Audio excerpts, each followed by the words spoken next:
Hello friends, आज मैं आपको मेडिटेशन की बायोलॉजिकल साइंस के वे से बताने वाली हूँ कि मेडिटेशन करने से हमारी बॉडी में क्या चेंजेस आते हैं, वो साइंटिफिक और बायोलॉजिकल चेंजेस क्या आते हैं जिससे हमारी बीमारियाँ दूर होने लगती है। मैं एक मेडिकल स्टूडेंट रही हूँ, बायोलॉजिकल स्टूडेंट रही हूँ, तो ये मेरे लिए बहुत ही इंटरेस्टिंग टॉपिक है और बहुत ही फेवरेट टॉपिक है ये मेरा। तो ये वीडियो आप पूरी एंड तक देखिए, ये मेरी आपसे एक रिक्वेस्ट है। तो देखिए क्या होता है कि जो आज हमारी लाइफ है वो बहुत ही बिज़ी लाइफ हो गई है, हमारी बहुत ही ज़्यादा स्ट्रेसफुल लाइफ हमारी हो गई है। तो उसमें हम बहुत ही जल्दी से जो बीमारियां है ना वो हमारी बॉडी में एंटर करती है। हम बहुत ही ज़्यादा स्ट्रेस में रहते हैं तो हमें बीमारियां होने लगती है, तो उसके लिए हम दवाइयां लेने लगते हैं। तो उसके साइड इफ़ेक्ट्स हमारे दूसरे ऑर्गन्स पे पड़ते हैं, तो दूसरे ऑर्गन्स की भी बीमारियां आने लगती है, उसकी भी दवाइयाँ ऐड होने लगती है। तो ऐसे करते करते हम सिर्फ दवाइयों पे रहने लगते हैं कि एक के बाद एक हमारी लाइफ से दवाइयाँ जाती ही नहीं है, ऐसा हमारी लाइफ में फिर चलता रहता है। जैसे एक कोई प्लांट है, अगर उसकी लीव्स पे कोई प्रॉब्लम आई है तो हम सिर्फ उसकी लीव्स को देखते हैं, हम ये नहीं सोचते हैं कि उसके रूट में क्या प्रॉब्लम है, उसके न्यूट्रिशन में क्या प्रॉब्लम है कि जिससे उसके लीव्स पे ये प्रॉब्लम आई है। अगर हम उसका रूट केस देखें तो हमें उसका एक्चुअल केस पता चलेगा, तो फिर आगे वो अपनी पूरी हेल्थ के ऊपर, उसके रूट के पूरे प्लांट के हेल्थ के ऊपर हम काम कर सकते हैं और फ्यूचर में भी हम कोई भी बीमारी से उसे बचा सकते हैं।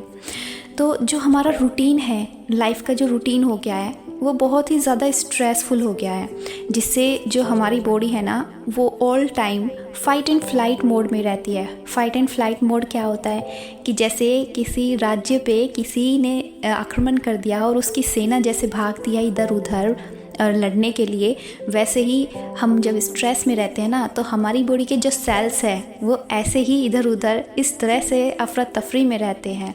तो जब हम स्ट्रेस में रहते हैं हमारी बॉडी में भी आक्रमण चल रहा होता है, तो ये सोचिए, ये है फाइट एंड फ्लाइट मोड। वो न्यूरॉन्स कैसे कैप्चर करते हैं, किस तरह से हमारे ब्रेन्स को देते हैं, वो एक फ़ाइट एंड फ्लाइट मोड चलता रहता है, पूरी गड़बड़ी चलती रहती है हमारे अंदर, और जिसका हमें तब पता नहीं चलता है, लेकिन जब वो बीमारी का रूप ले लेती है तब हमें उसका पता चलता है। तो स्ट्रेस से हमारी बॉडी में फ़ाइट एंड फ्लाइट मोड चलता रहता है, जो कंटिन्यूअस जब हम स्ट्रेस में रहते हैं ना तो हमारी बॉडी में स्ट्रेस हार्मोन्स बनने लगते हैं, जैसे कि कॉर्टिसोल, एड्रेनलिन। ये हमारी बॉडी में फ़ाइट एंड फ्लाइट मोड के टाइम पे बनते रहते हैं, और जो कि हमारी लाइफ में मोस्टली चलता रहता है आज के टाइम पे। तो जो उसको फाइट एंड फ्लाइट मोड पे हमारी बॉडी को क्या चाहिए, शुगर। भागने के लिए क्या चाहिए बॉडी को, शुगर। जैसे कि हम ऐड देखते हैं ना कि वो भाग रहा है, उसको ग्लूकोन डी वाला जो ऐड देखते हैं कि वो थक गया है तो उसको ग्लूकोन डी दे दो, तो वो ग्लूकोज क्या होता है, शुगर। तो ऐसे ही जब हमारी बॉडी में हर टाइम स्ट्रेस चलता रहता है ना तो हमें शुगर की ज़रूरत होती है। तो शुगर हमारी बॉडी में कौन बनाता है, हमारी पैनक्रियाज। जो हमारी पैनक्रियाज है वो हमारी बॉडी में शुगर बनाती है, तो वो दिन रात हमारी बॉडी में शुगर प्रोड्यूस करने लगती है। फिर अगर हम स्ट्रेस में चल रहे हैं, फाइट एंड फ्लाइट मोड में चल रहे हैं, जिससे कि हमारे जो हार्ट है ना उस पर भी लोड पड़ता है फिर, तो हमारी पैनक्रियाज शुगर बनाने लगती है। लेकिन जो इंसुलिन है, जो इंसुलिन उसको बैलेंस रखने के लिए इंसुलिन बनाना चाहिए, वो बंद हो जाता है और शुगर की प्रोडक्शन इंक्रीज़ हो जाती है। हमारी बॉडी को भागने के लिए और फाइट एंड फ्लाइट मोड पे रहने के लिए बॉडी शुगर ही शुगर प्रोड्यूस करती रहती है। और फिर उसके बाद क्या होता है, जो हम कंटिन्यूस भागते रहते हैं ना, हमारी जो ऑर्गन्स हैं कंटिन्यूस हमारी पैनक्रियाज शुगर बनाती रहती है, तो हमारे जो ऑर्गन्स हैं वो बहुत ही ज़्यादा टायर्ड हो जाते हैं। और फिर जहाँ सफाई का काम चलना चाहिए, जैसे कि हमारे इंटेस्टाइन वगैरह, वो भी बहुत ही टायर्ड हो जाता है। फिर हमें कॉन्स्टिपेशन की प्रॉब्लम होने लगती है। जो हमारा ब्लड सर्कुलेशन है ना स्ट्रेस के टाइम पे, हमारी जहाँ पे हमें ज़रूरत नहीं होती है ना ब्लड वहाँ पे फ्लो करने लगता है, और जहाँ हमें ज़रूरत होती है ब्लड की सप्लाई वहाँ पे कम हो जाती है। जैसे कि लोअर पार्ट्स में, लेग्स में हमारा ब्लड सर्कुलेशन बढ़ जाता है, और जो हमारा ब्रेन है जहाँ पे ब्लड सर्कुलेशन बढ़ना चाहिए वहाँ पे ब्लड सर्कुलेशन स्लो हो जाता है। तो जो ब्रेन का फंक्शन है फिर वो स्लो डाउन हो जाता है, और जो ब्रेन है हमारा वो टायर्ड फील करता है, और वो हमारी जो मेमोरी है वो भी लॉस होने लगती है। और हम एक एनिमल लाइफ जैसे जी रहे होते हैं, खा लिया सो लिया, ऐसे हमारी एनिमल लाइफ जैसे हो जाती है। एनिमल लाइफ मतलब जो फाइट एंड फ्लाइट मोड पे जो क्रिएट होती है हमारी थिंकिंग, कि हम सिर्फ सर्वाइवल का सोचते हैं कि ये क्या होगा, फ्यूचर में क्या होगा, इतने पैसे आने चाहिए, ऐसे होना चाहिए, ये विश हमारी पूरी नहीं हुई। हम एक फ्रस्ट्रेशन में रहने लगते हैं, एंजाइटी में रहने लगते हैं, एंगर में रहने लगते हैं, और जेलसी। हमें सबसे पहले ये सारी चीज़ें हमें खुद से होने लगती है, और फिर हम दूसरों से भी होने लगते हैं। दूसरों से भी हम जेलसी करने लगते हैं, दूसरों पे भी फ्रस्ट्रेशन निकालने लगते हैं। ये ऐसी लाइफ हमारी होने लगती है।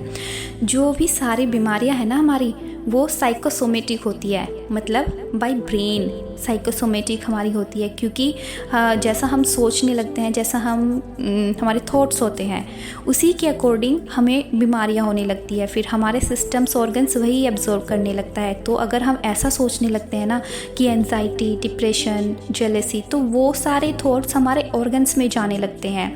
और यहाँ पे एक एग्जांपल दूंगी मैं, जैसे कि देखो हमारे पेरेंट्स हैं, उनके अंदर भी ये सारा स्ट्रेस था, हमारे अंदर आया है उनके जीन्स से, और पेरेंट्स के जीन्स जो है वो ग्रैंड पेरेंट्स से आए हैं।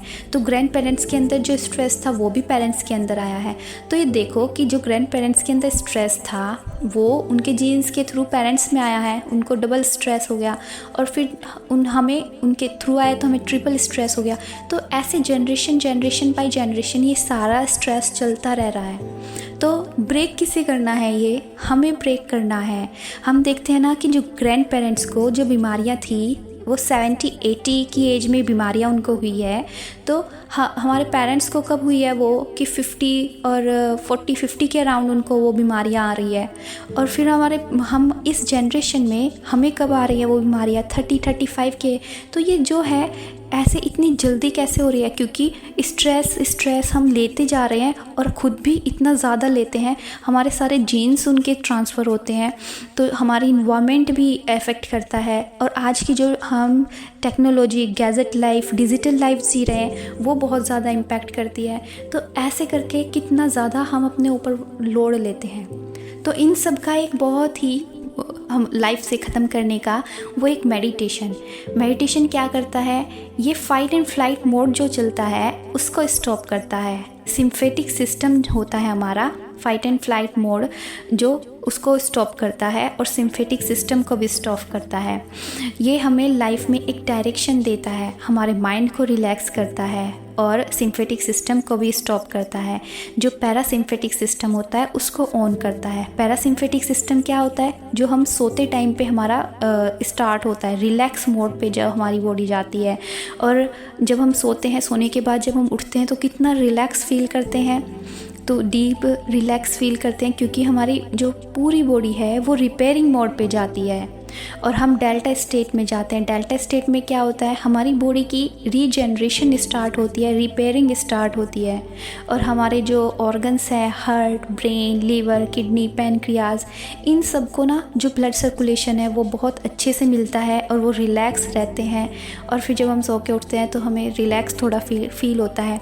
तो अगर हमें सोने से 50% रिलैक्स फील हो रहा है, तो मेडिटेशन से पता है आपको क्या होता है? ये सिस्टम डबल काम करता है। तो मेडिटेशन से हमें ये 100% काम करता है। फिर हमारी जो मेमोरी है ना वो एनहांस होने लगती है, हमारी हीलिंग फास्ट होने लगती है, हम चीज़ों को जल्दी सीखने लगते हैं, और हम पॉजिटिव रहने लगते हैं। जो हमारा डीएनए है उसके अंदर जो क्रोमोसोम्स होते हैं उसके एंड पे जो टीलोमेयर होते हैं, और उनका पता है काम क्या होता है? वो हर डिवीज़न पे डिक्रीज़ होने लगते हैं। हर डिवीज़न पे उनकी लेंथ जो है वो डिक्रीज़ होने लगती है, जिससे हमारी एजिंग होती है। हमारी एजिंग का एक यही बहुत बड़ा रीज़न है कि हमारे टीलोमेयर जो है वो उनकी लेंथ डिक्रीज़ होने लगती है, इसलिए हम बूढ़े होने लगते हैं। तो आपको पता है मेडिटेशन क्या करता है? जो ये टीलोमेयर होते हैं ना, उनकी जो लेंथ होती है उसे इंक्रीज़ करता है, इसलिए हमारी एजिंग जो है वो रिवर्स होने लगती है। अगर आपको अपनी एजिंग रिवर्स करनी है तो करिए मेडिटेशन। और जो हमारा सिम्फेटिक सिस्टम है उसको स्टॉप करता है, स्टॉप करने से क्या होता है कि हम प्रेजेंट में रहने लगते हैं, हम अपने सेल्फ अलाइनमेंट में आते हैं, हमारी जो एंजाइटी है, डिप्रेशन है, वो दूर होने लगते हैं, हमारा माइंड जो है वो पॉजिटिव थिंकिंग स्टार्ट कर देता है, हमारे रिलेशंस में भी एक पॉजिटिविटी आती है और हम पीस, जॉय, काम और लव की वाइब्रेशन में आते हैं। हमारा ब्रेन जो है वो अपनी कैपेसिटी को इंक्रीज़ करता है और हम हर एक सिचुएशन में अडेप्ट करने की जो कंडीशन है, टेंडेंसी है, उसको एनहांस करते हैं। हमारी माइंड, बॉडी, सोल जो है वो पूरी अलाइन होती है।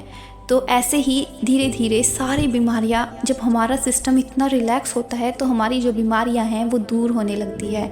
हमारा सिस्टम पूरा एकदम से रिपेयरिंग मोड में चलता है और रिवर्स मोड में चलता है। जो हमारी जो भी सारी बीमारियां हैं वो रिवर्स होने लगती है।